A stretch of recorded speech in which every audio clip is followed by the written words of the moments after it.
Now we get to a third kind of equilibrium. We've done the normal equilibrium, acid-base equilibrium.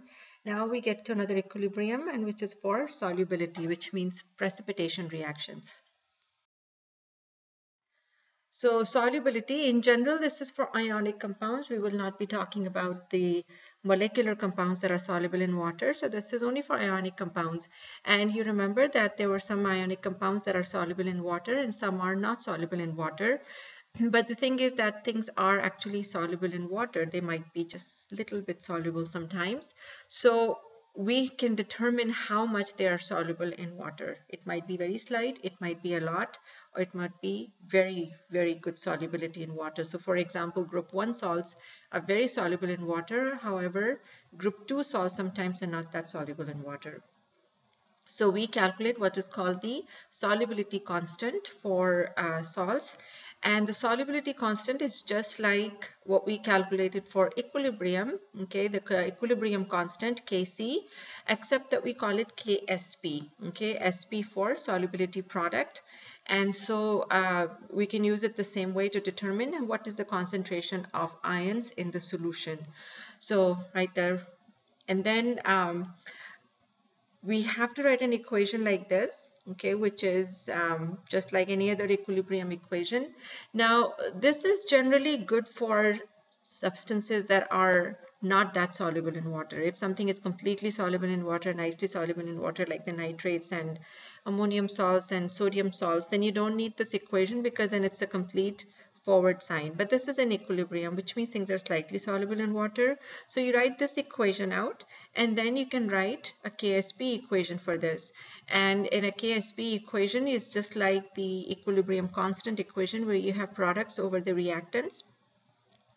The products again are concentrations over here, and then whatever the coefficients are, that's what you use as powers, okay, here. And again, we don't use solids or liquids as our part of calculations, okay. And so this would be the Ksp for this hypothetical reaction. So again, use the coefficients as powers and don't include solids and liquids. So this is what we call Ksp, just like equilibrium.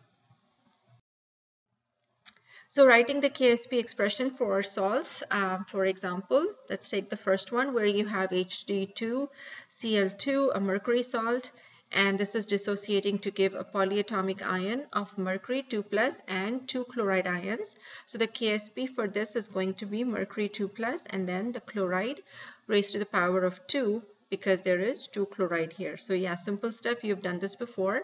And then here is for mercury chloride, and again same kind of thing. The only thing is, of course, mercury is different here and here. And the only reason that I've chosen these two is to just show you that you have a polyatomic ion of mercury over here, and here you don't have a polyatomic ion of mercury. So it's just written simply. Some terms that you should know before we go on to the next slides and calculations is molar solubility. Molar solubility is the number of moles of solute in 1 liter of saturated solution. So as much as you can dissolve, after that, remember, things cannot dissolve anymore. So molar solubility is the number of moles of solute in 1 liter of a saturated solution. Solubility is the number of grams of solute that 1 liter of a saturated solution can contain. All right, so number of grams of solute. Ksp can be used to determine the molar solubility, okay, and also solubility, and we will do both of those calculations. So Ksp is the equilibrium constant for the solubility product, okay, and so we're going to handle this as just like any other equilibrium problem. And Ksp can be found in data tables for almost all the salts, okay, so you can calculate Ksp or you can find the Ksp in the tables also, all right, so depending on what the question is asking you. All of these things are interconvertible, which means that if you're given the molar solubility, you can use that to calculate Ksp. If you're given Ksp, you can use that to calculate molar solubility. So we'll do some calculations to see how you can figure out solubilities and Ksps. So let's look at the first one here. Calculate the solubility of tin sulfide in grams per liter at 25 degrees Celsius. The temperature will be given to you, but it's possible that you may not actually use that temperature. All right, then the Ksp is given because we are asked to calculate solubility. So you need the Ksp. If you were being asked for the Ksp, you'll be given molar solubility. So here is your equation, okay, for dissociation of tin sulfide. And again, we'll take it just like you did for equilibrium, the ICE method, ICE, and initial concentrations are 0 for the ions because you're just starting to dissolve, and the change in the concentration would be plus and plus S, and we'll use S over here just for solubility sake, okay? Yes. All right, so solubility sake, S and S, and there's nothing over here, okay? Remember, this is a solid, so you don't have to write any concentrations or any changes for the solid. It's only for the aqueous that you have to add those. So plus S, and so at equilibrium you have S and S, okay, concentrations for tin and sulfide. Ksp then can be written as tin 2 plus and the concentration of sulfide ion, which is equal to 1.10 times 10 to the negative 26, which is given to us. 10 to the negative 26 is a very small number if you think about it, okay? But all right, anyhow. So then this is equal to, the Ksp is equal to S squared, and so S turns out to be 1.10 times 10 to the negative 13. This is in molarity, okay, because that's what the concentration units are. So now what you do is convert molarity into grams, all right? So solubility is 1.10 times 10 to the negative 13 mole per liter, and now you find the mass of tin sulfide, which is 150.77 grams per mole, and so this is then equal to 1.5 times 10 to the negative 11 grams per liter. So which means if you were trying to dissolve tin sulfide at 25 degrees Celsius, you could dissolve 1.5 times 10 to the negative 11th gram only, okay, in water. That's what the gram solubility means. This is molar solubility, this is the solubility, and this is Ksp, three different things. So here is for calculating molar solubility, okay, and yet again, calomel, whose chemical name is mercury 1 chloride, Hg2Cl2, was once used in medicine as laxative and diuretic. It has a Ksp of 1.3 times 10 to the negative 18. What is the solubility of Hg2Cl2 in grams per liter? This is the same kind of problem as in the previous slide also, okay? And so here is our equation again. Again, we have a 0, 0 concentration in the middle. The change is going to be X. And here it's going to be 2x because you have 2 chloride ions. So this is going to be 2x over here.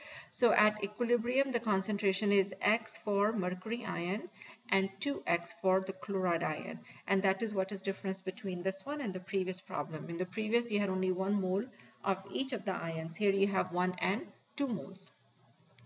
So then you write your Ksp over here, and Ksp is mercury and then chloride ions, which is to the squared.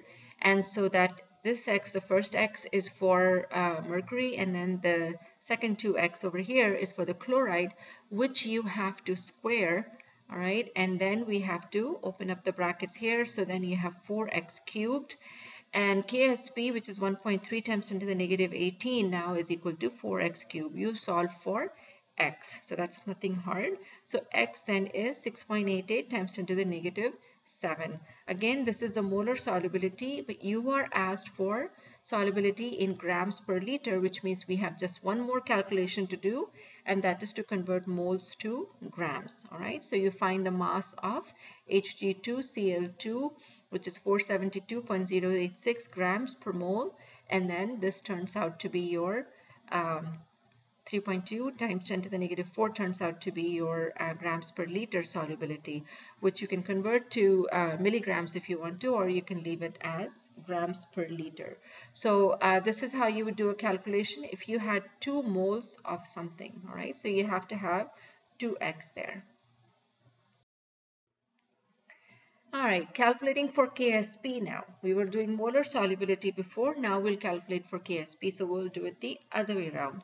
So exactly 0.133 milligrams of silver bromide will dissolve in 1 liter of water. What is the value of Ksp for AgBr for silver bromide?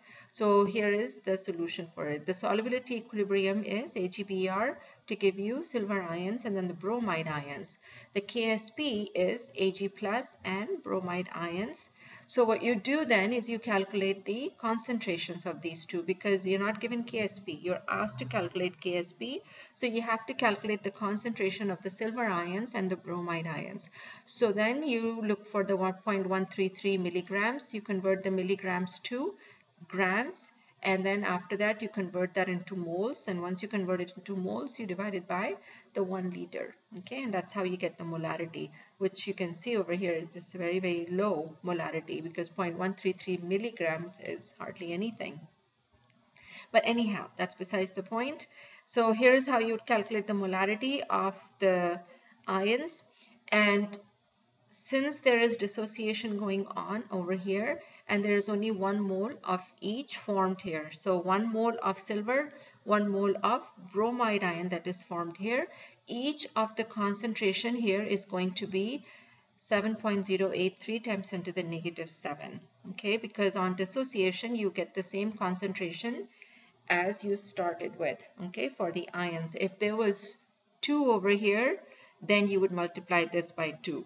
Okay, anyhow, so silver ions, chloride ions is equal to X, which is equal to 7.083 times 10 to the negative 7 molarity. And so the KSP, which we set up over here already, is 7.083 times 10 to the negative 7, and you square that, and so the KSP turns out to be 5.02 times 10 to the negative 13. Okay, a very small number, and that tells you that silver bromide is not very soluble in water. So in calculating molar solubility, you were given KSP and you had to use X to figure out what the solubility was. In case of calculating for KSP, you will already have the molarity, or you may have to calculate molarity and then you will figure out what the KSP is. Here is another example of calculating KSP. It's slightly different, of course. So an experimenter finds that the solubility of barium fluoride is 1.1 grams in 1 liter of water at 25 degrees Celsius. What is the value of KSP for barium fluoride at this temperature? So the first thing we do is always write the equation so we can see if we need any coefficients. And so yes, we do here that we have barium and then we have 2 fluoride ions. Okay, this is what we get from dissociation of barium fluoride. Initial concentration is 0. The change is then the plus X for barium and 2X for fluoride, because you have 2 fluoride ions. So now you have 2X over here. So equilibrium concentrations then are X and 2X. So we are supposed to calculate the KSP. The KSP is barium and then fluoride ion, and the fluoride ion is raised to the power of 2 over here. Okay, as normally would be. That's nothing new. So the solubility then is given by 1.1 grams over 1 liter. All right, so what we're going to do is find out the molarity, because that's what we need here for concentration. So 1.1 gram, convert that to moles, and we have 6.27 times 10 to the negative 3 moles. And so now we have to find the value of X using the concentration here. We find out X. Once we find out X, we'll find out KSP. So when dissociation happens, barium fluoride gives 1 mole of barium. So 1 mole of barium means just X of barium. So just X of barium means 6.27 times negative 3 moles, molarity. And then we have the fluoride ions. The fluoride ions, however, is 2X. So which means that it is 6.27 times 10 to the power of 3 times 2. Okay, because you have 2 fluoride ions, so the concentration now is doubled of the fluoride ions. So that is 1.2 times 10 to the negative 2 molar concentration for fluoride ions. So it's not the same as barium, okay, because the ratio is 1:2. So the concentration has to be 1:2 as well. So then to find the KSP, what you do is you take these X values and then you plug it in this equation, which is barium for 6.27, 10 to the negative 3, and for fluoride it would be 1.25, 10 to the power of negative 2. But then you have to raise everything to the power of 2 as well, because that is part of the KSP calculation. And so then your KSP turns out to be 9.8 times 10 to the negative 7. So the important thing here again was to see how the dissociation occurs, and not to forget that you will have 2 moles of the ions here. So if you have 2 moles of the ions, then your concentration here would be doubled as well. Okay, so you have to remember these little things when you're doing calculations. Okay, here is another one.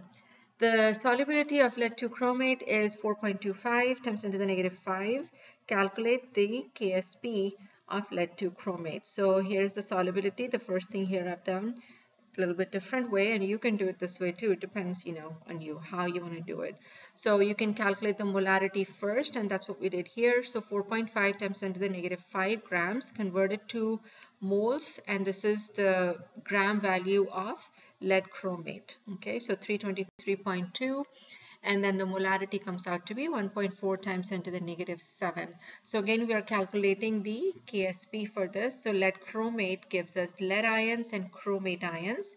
So Ksp then is going to be S and S over here. So that is S and S. If there was 2 over here, remember that would be 2 times this concentration. So, but it's not, it's just a 1-to-1 ratio. So 1-to-1 ratio means 1.4 times 10 to the negative 7 times 1.4 times 10 to the negative 7. And so Ksp is equal to 2.0 times 10 to the negative 14 over here. So things are actually quite simple. Don't make it complicated, okay, for yourself, especially if it's a 1-to-1 ratio, then it should be fairly easy.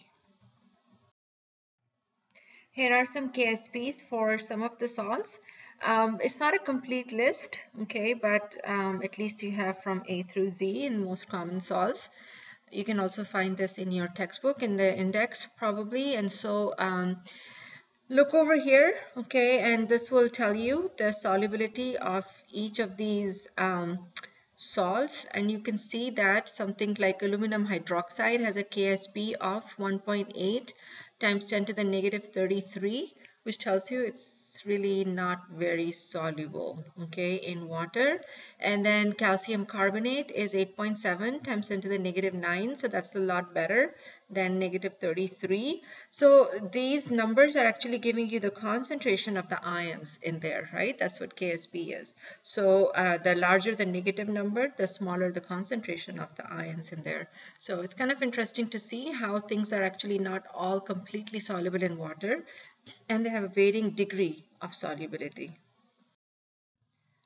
So here is a nice little concept check. This would be a nice multiple choice question. Lead compounds have been used as paint pigments, but because the lead-2 ion is toxic, the use of lead paints in homes is now prohibited.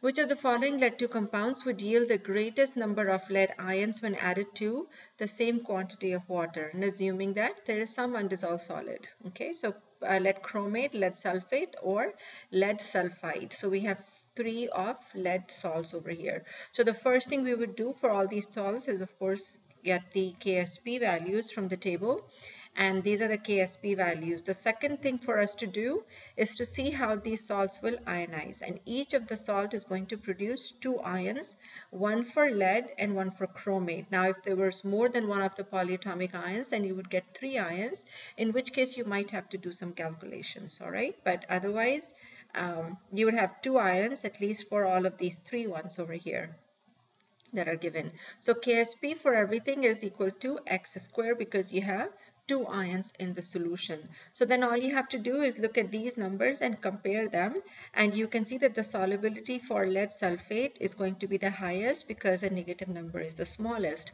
Negative number is the largest for lead sulfide, which means the solubility of lead sulfide in water is the least. You have the least number of ions in case of lead sulfide, okay, and then lead chromate is kind of in the middle. So lead sulfate is really not a very good choice if you want to use as paint pigment, okay, and if you have a lot of water around, or if you feel like things are going to get wet, then do not use lead sulfate.